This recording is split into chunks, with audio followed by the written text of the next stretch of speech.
সুপ্রিয় শিক্ষার্থী বন্ধুরা, আশা করি তোমরা এই করোনা পরিস্থিতিকাল বাড়িতে অবস্থান করছো এবং তোমাদের নিজ পাঠ্য পাঠ চালিয়ে যাচ্ছ। আমি রতন দাস, আমি জোরানপুর পরিমণ্ডল উচ্চ বিদ্যালয় বাংলা বিভাগের শিক্ষক। আমি জোরানপুর অনলাইনের পক্ষ থেকে তোমাদের প্রত্যেকের শুভেচ্ছা, সালাম, ভালোবাসা জানাচ্ছি। এই কঠিন পরিস্থিতিতে আমরা যেভাবে ইউটিউবে ক্লাস প্রদান করছি এবং মাউসের ক্লাস দিয়ে আপলোড করে যাচ্ছি, তো শিক্ষার্থী বন্ধুরা তোমাদের উপকারার্থে আমরা এই কাজগুলো করছি। তো তোমাদের পাঠের আরও সুবিধার্থে তোমরা যদি এই পাঠগুলো যখন আমরা আলোচনা করব, তো আলোচনার সঙ্গে তোমরা যখন দেখবে এই পাঠগুলো, তখন তোমার সঙ্গে বইয়ের কাছে রাখবে, তাহলে তোমাদের বুঝতে আরও সুবিধা হবে। তো শিক্ষার্থী বন্ধুরা, আমরা দেখি আজকে আমরা বাংলা অষ্টম শ্রেণীর বাংলা বিষয়ে বাংলা দ্বিতীয় পত্র বিষয় থেকে আমরা আলোচনা করব। এবং আজকে আলোচনার বিষয়টা আমি কত পর্ব গেছি বাংলাদেশ বাংলা দ্বিতীয় পত্র বিষয়ে ওই সন্ধি বিষয়ে ক্লাস নিয়েছিলাম। আজকে আমি নব্যবিধান কী এবং সত্যবিধান কী, এই দুটো বিষয় আমরা অনেক সময় গুলিয়ে ফেলি। কোথায় দন্তার হবে, কোথায় মূর্ধন্য হবে, কোথায় দন্তান্ন হবে, কোথায় মূর্ধন্য ন হবে, এই বিষয়গুলো আমরা গুলিয়ে ফেলি। তো আমরা বাস্তবিক জীবনে আসলে এটা শেখার খুবই একটা গুরুত্বপূর্ণ দরকার, যে হওয়ার অবশ্যই মূর্ধন্য না হওয়ার অবশ্যই দন্তান্ন ন।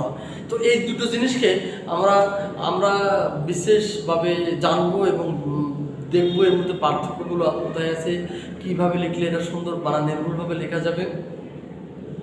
তো সেই ক্ষেত্রে শিক্ষার্থী বন্ধুরা, আমরা এই পাঠটা খুবই গুরুত্বপূর্ণ পাঠ। তো আমরা দেখবো যে নত্যবিধান কি সত্যবিধান কি। তো এই পাঠটা আলোচনা করতে গেলে আমরা প্রথমে দেখবো যে এই পাঠের কী কী শিক্ষণ ফল আছে। তো শিক্ষণ ফল আমরা এখানে আমরা নত্যবিধান কি সত্যবিধান কি সঙ্গে আমরা জানতে পারবো। তারপরে এই নত্যবিধান করতে পারবো।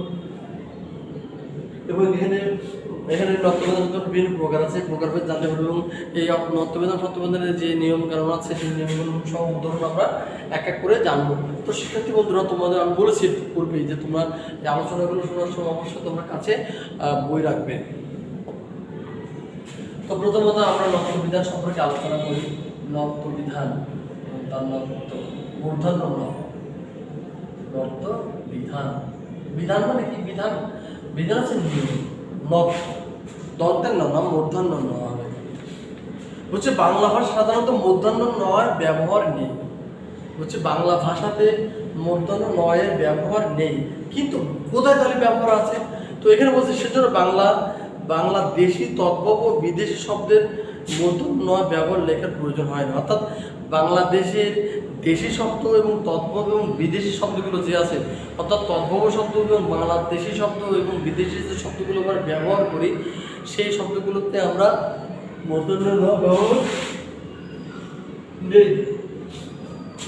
কিন্তু বাংলা ভাষায় বহু তৎসম সংস্কৃত শব্দ মূর্ধন্য নয় এবং দন্ত নয়ের ব্যবহার আছে। বাংলা আবিষ্কৃত বা অবিকৃতভাবে রক্ষিত তৎসম শব্দের বানানে মূর্ধন্য নয়ের সঠিক ব্যবহারের নিয়ম হচ্ছে নত্যবিধান। বলছি তৎসম শব্দ, তৎসম শব্দে, তৎসম শব্দে বেশি মূর্ধন্য নয়ের ব্যবহার সঠিক। তৎসম শব্দের বানানের মূর্ধন্য নয়ের সঠিক ব্যবহারের নিয়মকে বলা হয় তৎসম শব্দ। তো শিক্ষার্থী বন্ধুরা, আমরা তৎসম শব্দের সংজ্ঞা শিখেছিলাম। অর্থাৎ তৎসম শব্দের মূর্ধন্য নয়ের ব্যবহারের সঠিক নিয়মকানুনকে বলা হয় নত্যবিধান। এবার আমরা দেখি নত্যবিধানের নিয়মগুলো কি দেওয়া আছে। প্রথম দেওয়া আছে ট বর্গীয়। কি বর্গীয়? ট বর্গীয় ধ্বনির আগে তৎসম শব্দের সময় মূর্ধন্য ন যুক্ত হয়। ট বর্গীয় ধ্বনির আগে তৎসম শব্দে সব সময় মূর্ধন্য ন হয়। যেমন ঘন্টা, লণ্ঠন, কাণ্ড, এগুলো ট বর্গীয় শব্দ। রি র মূর্ধন্য স, বোঝে রি র মূর্ধন্য স।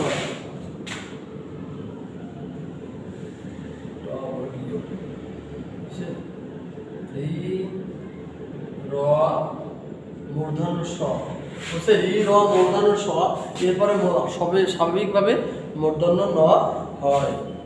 যেমন তৃণ, ঋণ, বর্ণন, কারণ, মরণ, তারপরে ব্যাকরণ, ভীষণ, ভাষণ, প্রশ্ন, এই শব্দগুলো সবসময় মূর্ধন্য ন বসে।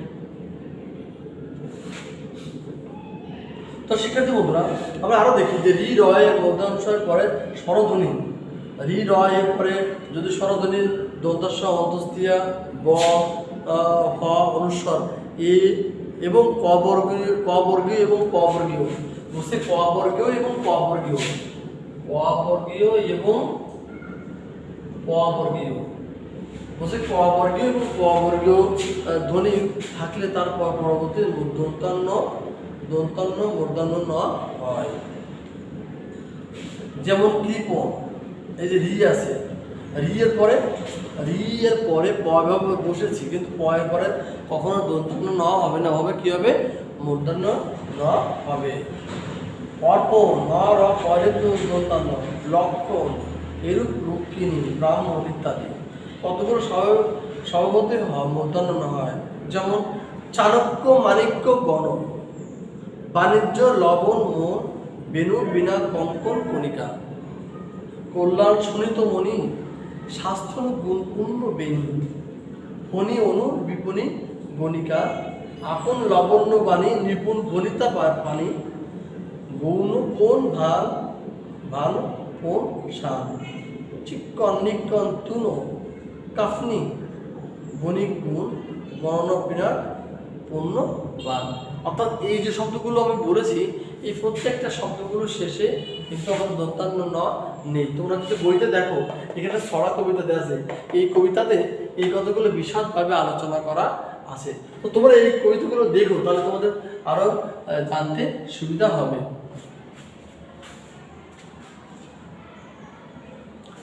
তো শিক্ষার্থী বন্ধুরা, আমরা পরে দেখি সমাসবদ্ধ শব্দে সাধারণত মূর্ধন্য ন বিধান খাটে না, এরূপ ক্ষেত্রে না হয় দন্তান্ন হয়। যেমন ত্রিনয়ন, সর্বনাম, দুর্নীতি, দুর্নাম, দুর্নিবার, পরনিন্দা, অগ্রনায়ক তবর্গ বর্ণের সঙ্গে যুক্ত না হয় কখনো মূর্ধন্য ন হয় না। যেমন অন্ত, গ্রন্থ, ক্রন্দন, এই শব্দগুলো কখনো মূর্ধন্য ন হবে না, দন্তান্ন ন হবে। এই গেল নক্তবিধান। তো আমরা নক্তবিধান নিয়ে আরো আলোচনা করবো, যদি এখানে অল্প বিষয় দেওয়া আছে, এর অনেকগুলো নিয়ম আছে, তোমরা দেখে নিও, তাহলে তোমাদের পাঠের সুবিধা হবে। আমরা এবার সত্য বিধানে যাই। সত্য বিধানটা কি? সত্য বিধানটা কি? সত্য বিধানটা কি? সত্য বিধান বলতে সত্য বিধান হচ্ছে কি, বাংলা ভাষায় সাধারণত মূর্ধন্য স এর ব্যবহার নেই। দেশি তদ্ভব বিদেশি শব্দে বানানের ক্ষেত্রে মূর্ধন্য স লেখার প্রয়োজন হয় না, তবে কেবলমাত্র তৎসম শব্দে মূর্ধন্য স্বর ব্যবহার আছে। অর্থাৎ সংস্কৃত শব্দে মূর্ধন্য স এর ব্যবহার আছে। যে শব্দগুলো সংস্কৃত ভাষা থেকে আসছে, এই শব্দগুলো, সেই শব্দগুলো সেটা মূর্ধন্য স নাম, সে দন্তান্ন স্বরটা আমার মূর্ধন্য স বসে। তৎসম শব্দ অর্থাৎ ছ রয়েছে, বাংলা আবৃত্তিত আছে, তৎসম বানানের মূর্ধন্য স এর ব্যবহার নিয়মতান্ত্রিক বিধান বলে। মূর্ধন্য স এর ব্যবহার আ ওয়া অন্য স্বরধ্বনি ভিন্ন ক র পরে দন্তের স মূর্ধন্য স হবে। বসে ওয়া আ, স্বরে অ, স্বরে আ, অন্য স্বরধ্বনি এবং ক ও র, বসন্ত র, ক র বসন্ত র, এরপরে তৎসম শব্দ দন্তের স মূর্ধন্য স। যেমন ভবিষ্যৎ, এখানে বলছে ভ প্লাস অ প্লাস ভ প্লাস ই, এখানে ব এর পরে রসই ব্যবধান। মুমুষু, চস্কুমান চিকিৎসা, ই কারান্তে এবং উ কারান্তে উপসর্গের পর কতগুলো ধাতু মূর্ধন্য স হয়। যেমন অভিষেক, অভিতোষক, সুযুক্ত, তারপর অনুষঙ্গ, অনুষঙ্গিক, প্রতিশোধক, প্রতিস্থান, প্রতিষ্ঠান, স্থান, ভীষণ, সুষমা ইত্যাদি। রি এবং রিকারের পরে মূর্ধন্য স হয়। যেমন ঋষি, কৃষক, উৎকৃষ্ট, দৃষ্টি, তৎসম শব্দ র এর পরে মূর্ধন্য স হয়। যেমন বর্ষা, ঘর্ষণ, ভর্ষণ, র এর পরে যদি আ অ ভিন্ন অনুসরণ থাকে তাহলে দন্তের স হয়। যেমন পরিষ্কার কিন্তু, অয় পরে হয় পুরস্কার। ট বর্গ ধ্বনি মূর্ধন্য স হয়, যেমন কষ্ট, নষ্ট, যষ্ট, কষ্ট, ইষ্ট ইত্যাদি। কতগুলো শব্দ স্বাভাবিক মূর্ধন্য স হয়, এগুলো কিন্তু স্বাভাবিকভাবে মূর্ধন্য স হয়। তো আমরা যদি দেখি, যেমন ষড়ঋতু, রোষ, তারপরে কোষ, আষাঢ়, আমরা যে শব্দগুলো দেখি আষাঢ়,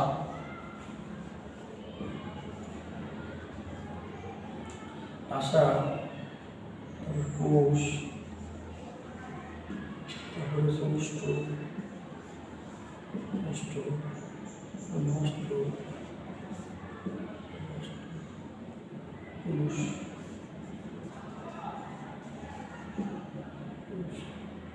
দেশ।